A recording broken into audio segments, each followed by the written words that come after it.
આજના સમયમાં જ્યાં લોકો પ્રકૃતિથી દૂર થઈ રહ્યા છે ત્યારે રાજકોટની નીતાબેન મોદી પ્રકૃતિ સાથે જોડાવાનો અનોખો ગ્રીન મિશન ચલાવી રહ્યા છે। બીએસસી બોટની અભ્યાસ કરનાર નીતાબેન બાળપણથી જ ફૂલ છોડ અને ફ્રૂટ પ્લાન્ટ્સ પ્રત્યે વિશેષ લગાવ રહ્યો છે। પોતાના આ શોખને તેમણે સમાજ સેવામાં પરિવર્તન કર્યો છે અને નેચર નેટવર્ક નામનું ગ્રુપ ચલાવે છે। તો ત્યારે જુઓ મારો ખાસ અહેવાલ।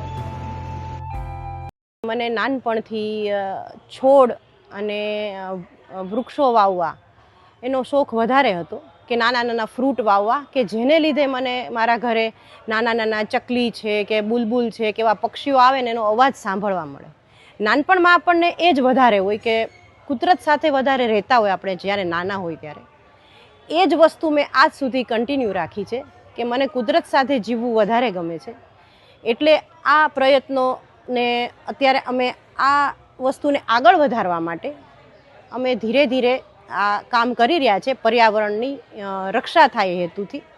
અને હું એક ગ્રુપ ચલાવું છું નેચર નેટવર્ક નામનું કે જેના લીધે લોકો અત્યારે જે જમાનો વોટ્સએપનો છે કે વોટ્સએપ થકી તમે શીખી શકો તો એવું એક ગ્રુપ છે જેમાં મારી જેવા 4-5 લોકો છે કે જેને ઘણું બધું આવડે છે ને શીખવે છે।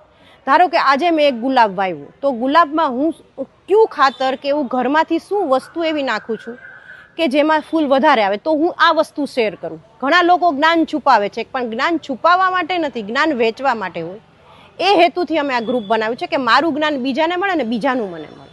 એટલે આવી રીતે રોજબરોજ અમે આવી બધી વસ્તુ શીખવતા રહેતા હોય। માટી કેવી રીતે બનાવવી એવું બધું શીખવતા હોય। ઘણા શું છે માટી લાવી લે માર્કેટમાંથી કે કોઈ પણ નર્સરીમાંથી આમને એમ રાખીને કુંડા વાવી દે, પણ એવું નહીં। માટી તમે 1-1 મહિના સુધી તડકે સૂકવો। આપણે કેમ તડકામાં ઊભા રહે તો આપણને વિટામિન D3 મળે છે, એના લીધે કેલ્શિયમ બનાવે આપણું બોડી, તો માટીનું એવું છે। પહેલાં માટીને સારી રીતે સૂકવો તો એમાં જે થોડા કોઈ પણ એવા જંતુ રહી ગયા હોય તો એ ક્લિયર થઈ જાય। અને આમાં એવું છે તમે શાકભાજી વાવો છો તો એમાં તમે રેતી મિક્સ કરો છો તો રેતીને તમે 3 પાણીએ ધોવો, 3 દિવસ સૂકવો તડકે ને પછી મિક્સ કરો। આવી નાની વસ્તુ છે એ શાકભાજીને તમારે સારી રીતે ઉછેરવામાં મદદરૂપ થશે। હવે ઝીરો બજેટમાં તમારે પેસ્ટિસાઇડ કેવી રીતે બનાવવું તો એ જાણવા માટે તમારા ઘરમાં જ આપણે વસ્તુઓ પડેલી છે। જેમ કે ઇન્સ્ટન્ટમાં તો તમારી પાસે હળદર હોય તો હળદરને પાણીમાં મિક્સ કરી અને એનો સ્પ્રે કરી દો તો થોડા ઘણા તો જંતુ તો જશે।